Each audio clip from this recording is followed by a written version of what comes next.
I'll see you later. Thank you.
Hello, welcome to everybody who's joining this session. We're waiting a few minutes to allow more people to join in.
Hello, welcome everybody. We're waiting for a few minutes to allow more people to join in.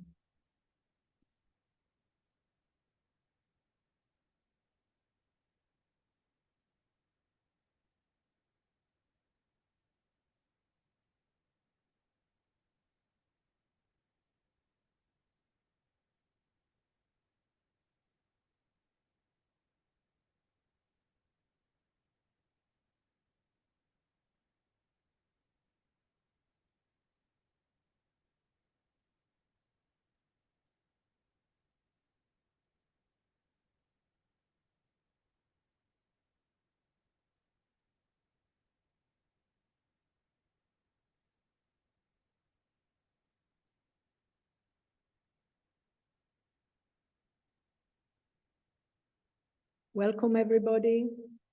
We'll be starting shortly.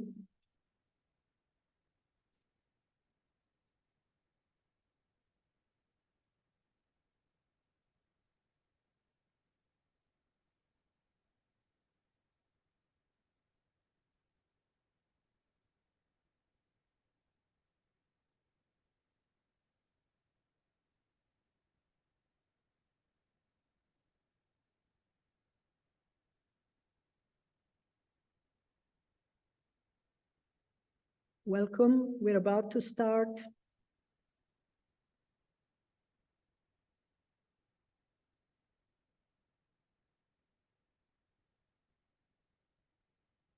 I'll start sharing my slides.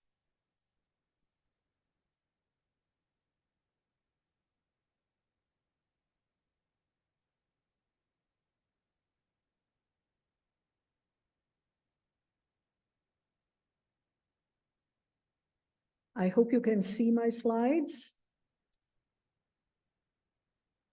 And I think it's about time to start. Again, welcome to all of you.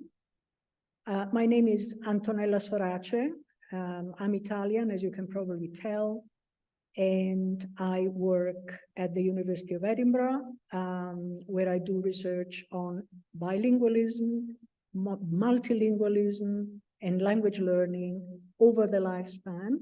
So we do research on very young children who learn languages, more than one language from birth, one language after the other, but as children, young adults who learn a language at university, for example, and older adults who start learning a language in their retirement years.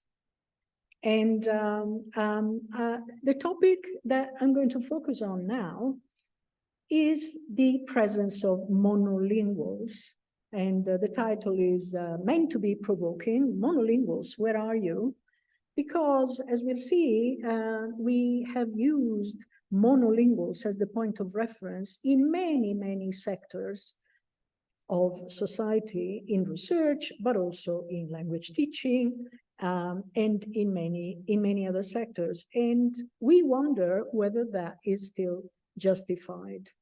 But before we start, let me just say that I'm going to use the term bilingual or plurilingual or multilingual in the sense of someone who knows more than one language, even if not to the same level. And we'll see later that, you know, expecting bilinguals to know their languages to the same level is not justified either, because bilinguals, as we'll see, are not two monolinguals in one, and they shouldn't be expected to behave like two monolinguals in one. In research, as I said, this is the classic comparison that researchers, including myself, I'm as guilty as anybody else, we've done for a long time. We compare a group of bilinguals, for example, child bilingualism or second language speakers, with a group of monolingual native speakers. And the difference between the two groups is the evidence that is used to defend particular claims. In teaching, the native monolingual norm is again the point of reference. And again, one of the terms that is used in research on adult second language learners to define the highest level that they can reach is the term near native.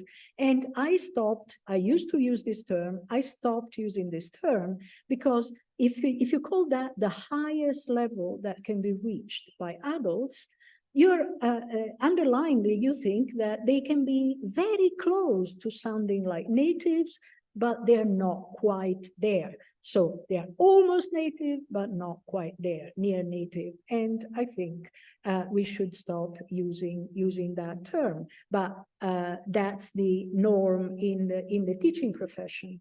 And when you look at the discussions emerging from research about the so-called bilingual advantage, or indeed also sometimes the bilingual disadvantage, again, those terms refer to a comparison between bilinguals and monolinguals. So are bilinguals better than monolinguals? Are bilinguals worse than monolinguals? In which respects? So that's another sector where the native monolingual norm has been used.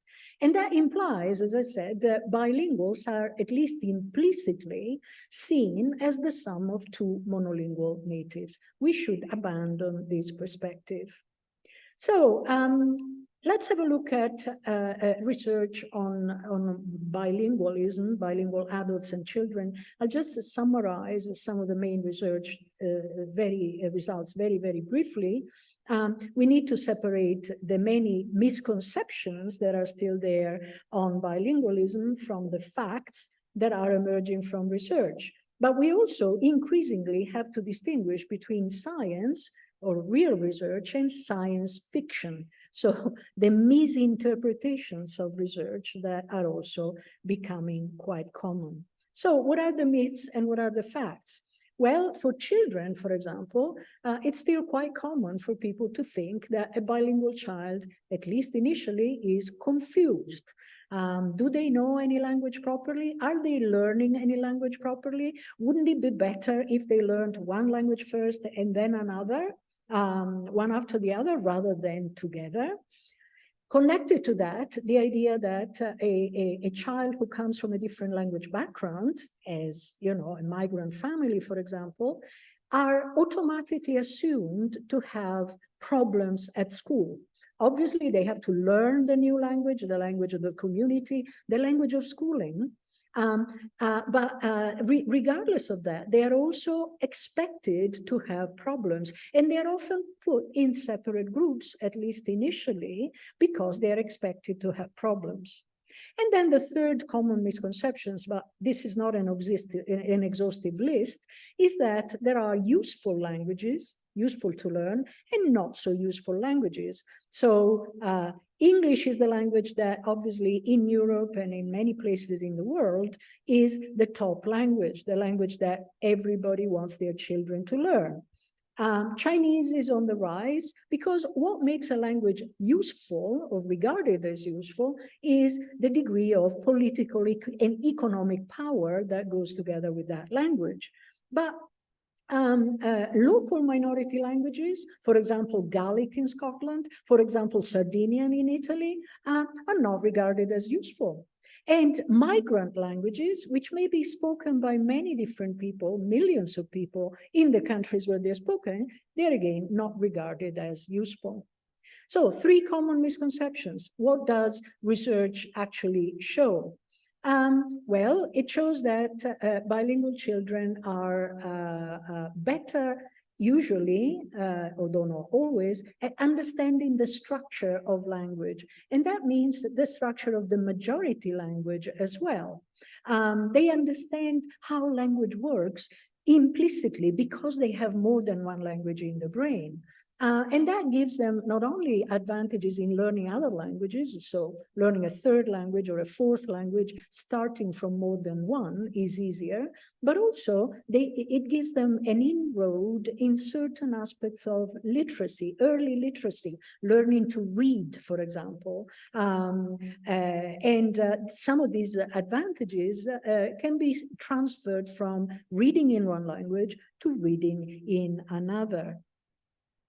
And outside the language domain, there are some effects of bilingualism that have been found by several studies. For example, the fact that bilingual children understand earlier than monolingual children. And again, I'm doing that comparison, but you know, it's the comparison that has been done. They're better at understanding that other people can have different points of view. Other people can have different perspectives. And that comes from the fact that bilingual children understand very quickly that not everybody is bilingual and not everybody is bilingual in their languages. And so they have to choose the right language depending on who they're talking to. And that means putting yourself in the other person's perspective. And that is generalized outside language. There are many studies that show how we pay attention, and they show that, you know, bilingual children and then bilingual adults tend to be better at paying selective attention on what matters for the task we're doing, and they're also better at switching from one task to the other, a task that requires attention on certain things to another task that requires attention to different things. And that comes, as we'll see, from the fact that when you speak one language, you have to exclude the others to different degrees, depending on where you are, but that's what bilinguals do. And that means that, you know, having more than one language can actually be an advantage for schooling, not a problem as the misconception usually holds, but language learning can benefit aspects of STEM subjects that are regarded as usually more important because it benefits certain types of logical reasoning, problem-solving abilities that are fundamental for aspects of STEM subjects.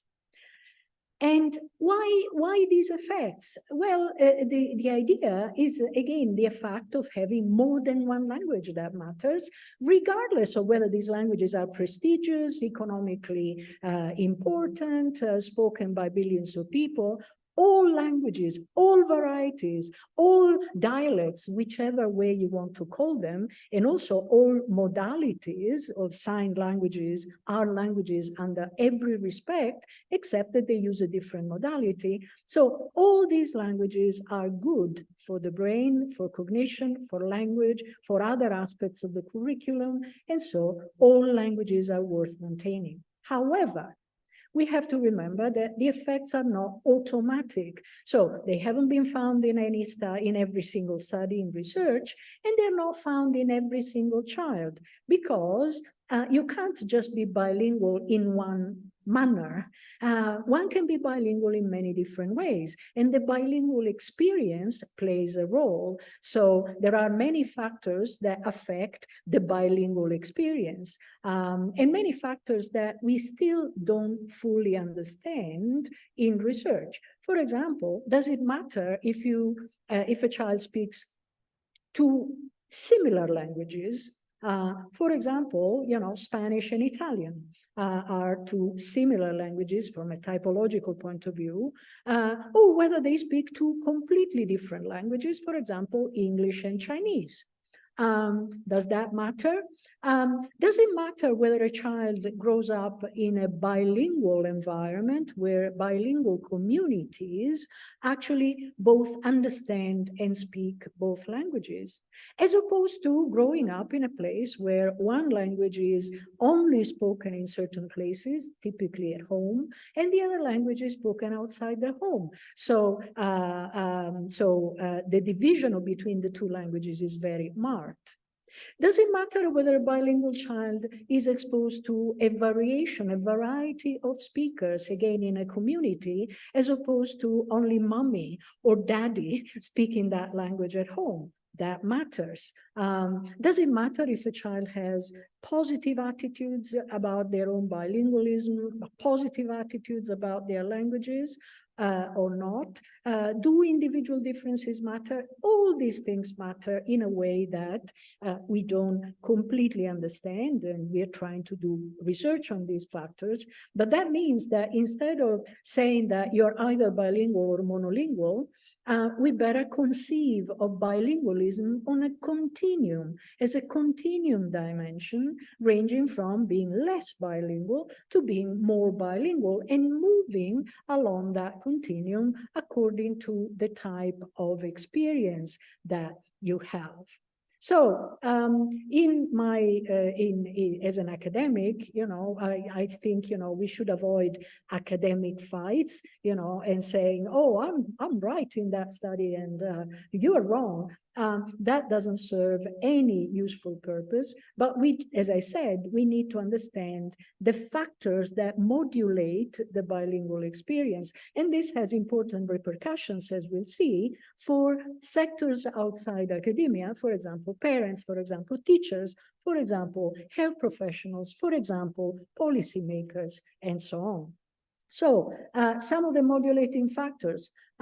So parental attrition, what does that mean? It means that many parents who speak the minority language to their children are undergoing changes in their native language, because they typically live in the country where the majority language is spoken, and not anymore in the country where they were born and raised, the country where their minority language is spoken. That I'm a good example in this case, because I'm Italian, and the Italian that I spoke to my children is not the same, exactly the same Italian that I heard while I was growing up in Italy, in an Italian-speaking environment. So my Italian has been changing. It doesn't mean that I'm losing it, but it's different. And so that is one of the factors that has to be understood. Language distance, I've already mentioned it.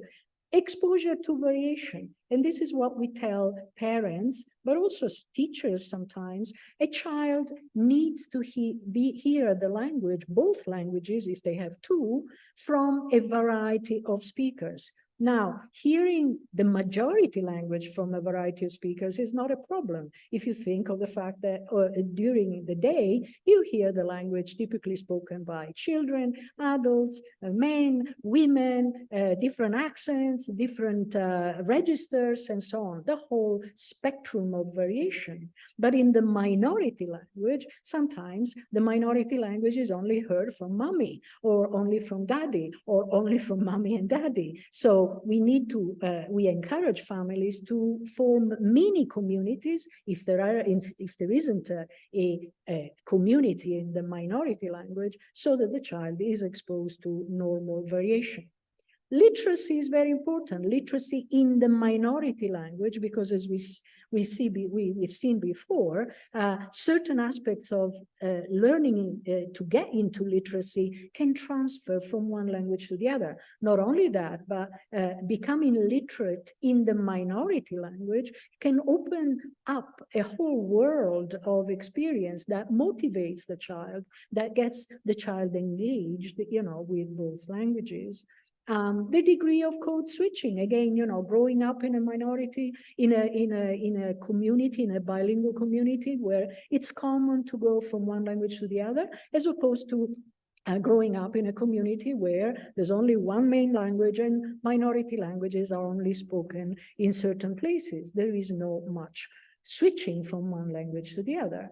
And then attitudes also are very important. And I'll come back to this point, you know, knowing what children feel, how they feel about their own being bilingual in particular languages. So I'm going to show you briefly some data.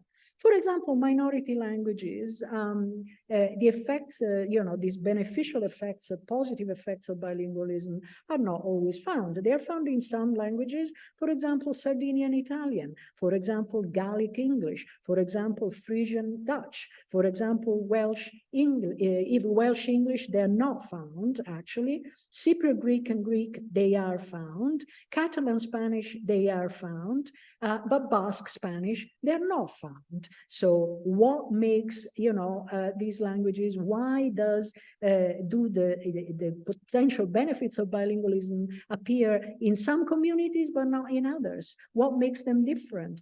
And so we have to understand how languages are used in particular contexts. For example, you know, we have to differentiate between dual language context, where there are places where both languages are understood and spoken by the majority of people. And the effects are sometimes not found and sometimes found, and as opposed to single language context, as we were saying, where the languages are more rigidly separated and there are contexts where only one language is spoken, but not both. And in those contexts, you know, where the languages are more separated, that's when the effects, interestingly enough, tend to be found more. And that might be to the fact that in those contexts, a bilingual child has to learn to keep the two languages separate. So they have to apply more exclusion or inhibition, as we say, to exclude one of the languages, the language that they are not spoken, they are not speaking. And so that's why in research, you know, people have been talking about, contexts like dual language context, where there is less inhibition and more switching from one language to the other. Single language context like Sardinia, where there is more inhibition and less switching. And so social practices, contexts, attitudes matter. Typological distance also matters. And language distance, as I said, as a linguist, I'm particularly interested in this. So more similar languages, Catalan Spanish, Sardinian Italian, Frisian Dutch, and so on, the effects are typically more likely to be found compared to more dissimilar languages like Welsh and English, Basque and Spanish, Gallic and English. The effects are found, but not in the other two combinations. And again, you know, that requires a good explanation. You know, more similar languages perhaps require more of an effort to keep separate than more dissimilar languages. So cognitive control adapts to language distance, more inhibition to keep typologically similar languages apart, and less need for inhibition in social interaction and more switching, but in typologically different languages, less inhibition and so on, what I said before. I think it is important for all of us who try to encourage people to maintain minority languages, you know, this idea that, you know, languages contaminate each other. So purism, I would call this attitude, you know, a child who speaks Sardinian can't speak Italian well. A child who speaks Gaelic is not very good at English. Minority languages are also contaminated by bilingualism. They're not spoken as well as our grandparents or great-grandparents used to speak them. But this is not true because, and this is another aspect of research that is important also for teachers to know, language change is normal in bilingualism. So all lively languages in contact affect each other in both directions, both in the same brain and in the same community. And this change is selective, it's not loss, it's not contamination, it's not deterioration of linguistic standards, but we need to understand how these changes happen. And also for teachers is important because, you know, especially if we teach our native language outside our native country, right? It's possible that our native language is changing in these normal, predictable directions. And so, you know, again, giving monolingual norms, you know, in language teaching is not appropriate also because we don't provide, you know, examples of those monolingual norms.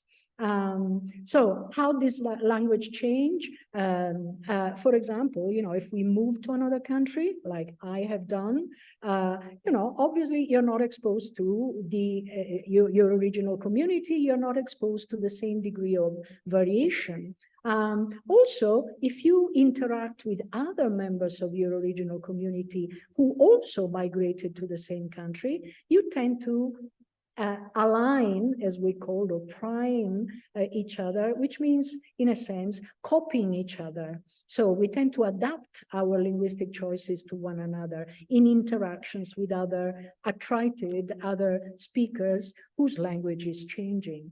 And it's interesting that in first generation speakers like myself, for example, changes are at least partly reversible. If I go back to Italy, I'm in Italy at the moment. And you know, the effects on my Italian can partly be reversed by re-immersion in the L1, and we did a study of this. So these changes are not forever. But clearly, you know, the effects on my children, so next generation, may actually be more permanent because that's the Italian they heard from me and possibly from other expatriated people. So children may regularize, you know, the variation they heard from my Italian, from other people's Italian. And at that point, you know, regularization means that, you know, it's not just you know, our access to the language that changes, you know, depending on where we are, but the grammar itself starts changing. And we know that languages change over time. And this can be one of the reasons why languages change. And in fact, we are exploring the possibility that these changes in the native language are functional to successive second language learning and to successful bilingualism. So, there may be, you know, a convergence between L1 and L2, the first language and a second language, that actually helps people to be proficient bilingual, active bilinguals, adaptable to different circumstances. And so that, again, is one more reason why proficient bilinguals are not like monolinguals in either language. Remember, we started from that. You know, the monolingual point of reference should really be abandoned. And we should embrace language change for minority languages. In Wales, you know, if we had time, I would show you that video, but you can access it in your own time. That's a young Welsh speaker who says, I love speaking Welsh, but I don't want to be corrected by people who say, oh, you shouldn't use that English word. You know, if I feel like inserting an English word and using an English word, I want to be able to do it. I don't want to be judged for not speaking very good Welsh. So, monolinguals, where are you? Remember, we started from there, but another couple of studies that I want to draw your attention to is also the effects of passive exposures to multilingual communities or multilingual classrooms, which is particularly relevant for you teachers. Studies have been done on more or less multilingual communities and people who define themselves as monolingual. So these were Americans who said, oh, I don't speak any other language, I only speak English and so on. But some of them lived in California, and some of them lived in central Pennsylvania. So California is a highly multilingual community. Central Pennsylvania, not Philadelphia, but central Pennsylvania is not that multilingual. And so studies were done on these groups of Americans in very different environments, and they were compared to bilinguals, multilinguals, in learning a completely new language. The new language was Finnish, which is quite a complicated language. And then, you know, they were followed over time, their brain was measured, and also their behavioral reactions. And what these authors found is that the brain of the Californian Americans was more similar to the brain of a multilingual after a few months of exposure to another language, which probably means that, you know, the brain is more ready to learn another language, even as an effect of passive exposure, compared to the brain of the Pennsylvanians who didn't show similar changes. And finally, multilingual classrooms. We did a study on more or less multilingual classrooms in Scotland. So we were interested in comparing classrooms where more than 50% of the pupils were multilingual with classrooms where much fewer of the students were multilingual, so less to 5%, and the rest were all monolingual Scottish children. And we followed these students, these classrooms, for a year. Everybody had to learn a new language, and the language was Spanish. Nobody spoke Spanish in these classrooms. So what we found was that, first of all, a greater number of multilingual children learned Spanish, passed the Spanish tests over time, but also the cognitive tests on multilingualism compared to monolingual children, despite the fact that many of these children were still learning English as the language, the new language of the community. But also we found a very interesting trend. A trend means that not everybody, you know, we need more studies, you know, it's not a very strong result, but it's an initial result where the monolingual Scottish children in more multilingual classrooms actually perform better, both at learning Spanish and in cognitive tests. And that meant that hearing other languages in a classrooms with teachers that encouraged children's natural curiosity towards each other and each other's languages actually started showing changes, positive changes in that direction.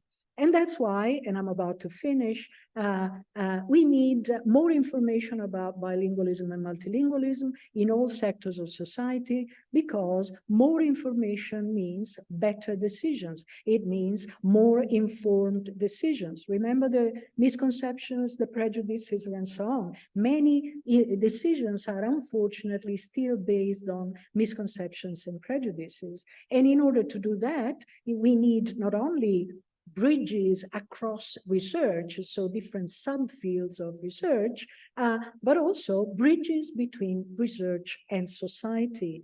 And this is why I founded Bilingualism Matters 15 years ago already, initially as a local service, because as a mother of then bilingual children, I was struck by how little people knew, how many prejudices there were, how many misconceptions. And so I thought, well, I work in this field, and people like myself have some responsibility to make sure that research actually reaches people and not just academics. It doesn't stay in the ivory towers, but it actually reaches people who have to make decisions about bilingualism all the time. And so we started growing and attracting attention from many more sectors of society besides parents and teachers, who were our original targets. And we started growing, attracting attracting attention of policymakers, the Scottish government, stakeholders, and we started expanding internationally. And we're now an independent, not-for-profit organization. We have a branch in Edinburgh. We have several branches in England as well. And we have 34 branches in total, of which in 4 different continents. We also opened a branch in Australia fairly recently, and the majority are in Europe for obvious reasons, but we also have several ones in the United States, in Asia, and now in Australia. So we have the opportunity to compare not only research results and work together, but also communication of research to society, public engagement of researchers in society in different areas, different political contexts, different combinations of languages. And so we can all, if we work together, we can also do a better job. If you're interested in reading more about what I was talking about, there is a book that I co-wrote with 2 co-authors, originally in Italian, but this book has now been translated into English with Cambridge University Press, and it's called Bilingualism Matters, Language Learning Across the Lifespan. And at this point, I stop here, and I thank you very much for listening.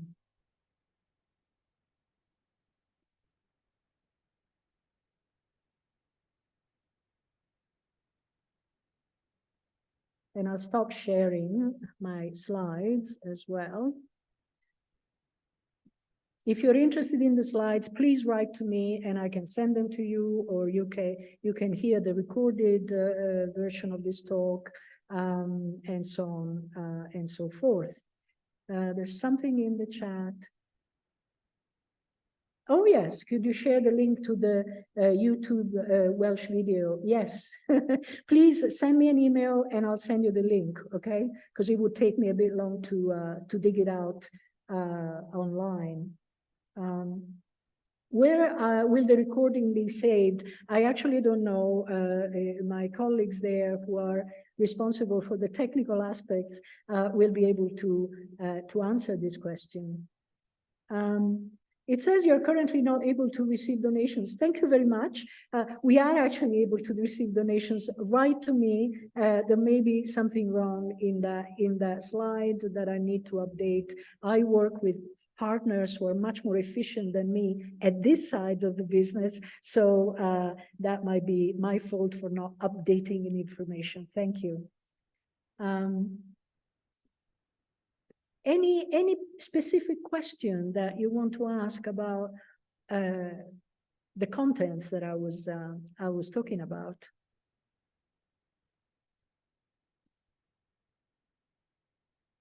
I'm sorry, we can't actually hear your voices. We can't have a direct communication in the London Language Show, but I'd love to hear your opinions about what I was talking about.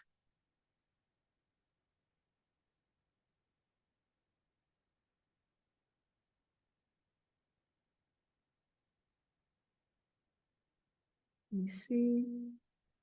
Question and answer.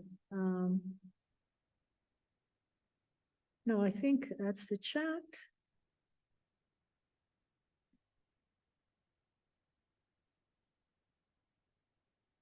Do the learners have to subscribe to the website? Are you talking about the Bilingualism Matters website? No. Yeah, Bilingualism Matters. No, the website is accessible to everybody. But if you become a member, now there are different kinds of affiliations to Bilingualism Matters, not just branches that are typically universities where research is done on bilingualism, but also non-academic organizations, individuals, schools, and so on. So please write to me and I'll reply, or I'll put you in touch with my partners. Thank you.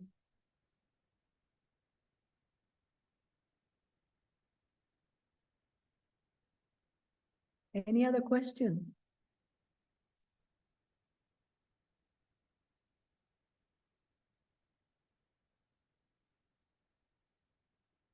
How many languages How many languages can I learn? There is, in principle, no limit. The limit is done by the availability of time. That means, you know, differences in the type of exposure, engagement, practice that you can do with your languages. So there's no limit in cognitive terms, but there is definitely a limit, you know, and a big difference, for example, between how many options, I mean, any options. Again, as I said, we need to understand, have a better understanding of whether learning two completely different languages is more difficult than learning two similar languages. In some respects it is, in other respects it's not. And having more than one language is a very good starting point for learning a third and a fourth. But as I said, the big difference between adults and children is that adults have other things to do. They can't enjoy, typically, full immersion in the language in a way that a young child can. So that has to be kept in mind. But that doesn't mean that adults can't learn multiple languages. There are many polyglots who are not, you know, special people. They're not, yes, there may be individual differences, you know, like there are individual differences for music, for example, or physical activities and so on, but it doesn't mean that some people are completely cut off. It's always good to learn languages, and we shouldn't expect to become like monolingual native speakers.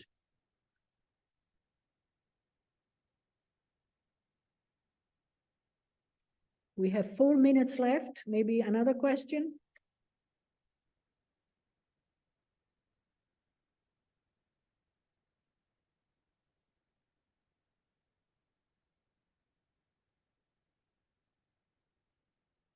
No more questions?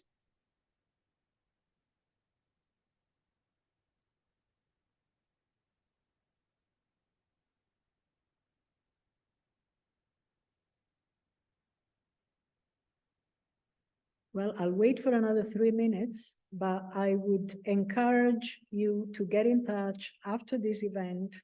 If you have any questions or comments, everything is welcome. And you know how to reach me. How do you know when you have reached fluency? Well, you know whether you can be effective as a speaker, right? What does it mean reaching fluency? Again, it doesn't mean necessarily speaking like a native speaker, a monolingual native speaker of that language. But it means, you know, being fluent enough to communicate effectively in the sectors where you need to communicate. So there are many different ways of being fluent, and we should recognize that. There's not only one way of speaking another language.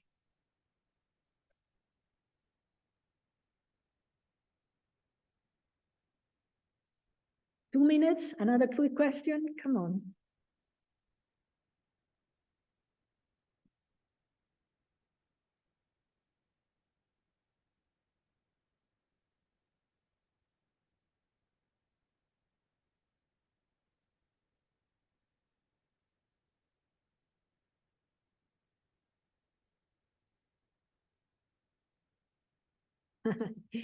When can I call myself a polyglot? When you actually have the experience of learning more than one language, even if you don't speak them to the same level, even if you don't currently speak all of them, you are a polyglot. Remember that the relative level of fluency in a language and competence can change over time, even over a short period of time. I can tell you that I gave a talk in Italian this morning. I'm in Italy. And so temporarily, my Italian was more prominent than my English. Now I'm doing the other way around. So my Italian is less prominent than my English. But those kinds of adjustments are very common in all bilinguals and polyglots, in fact, people who speak more than two languages, for example. So we shouldn't expect to have the same level of competence at all times in all our languages, because it depends on where we are, what we're talking about, who we're speaking to, and so on.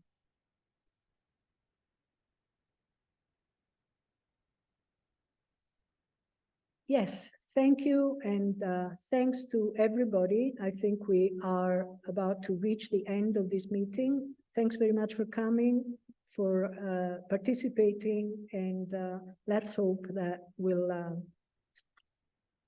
be in touch again.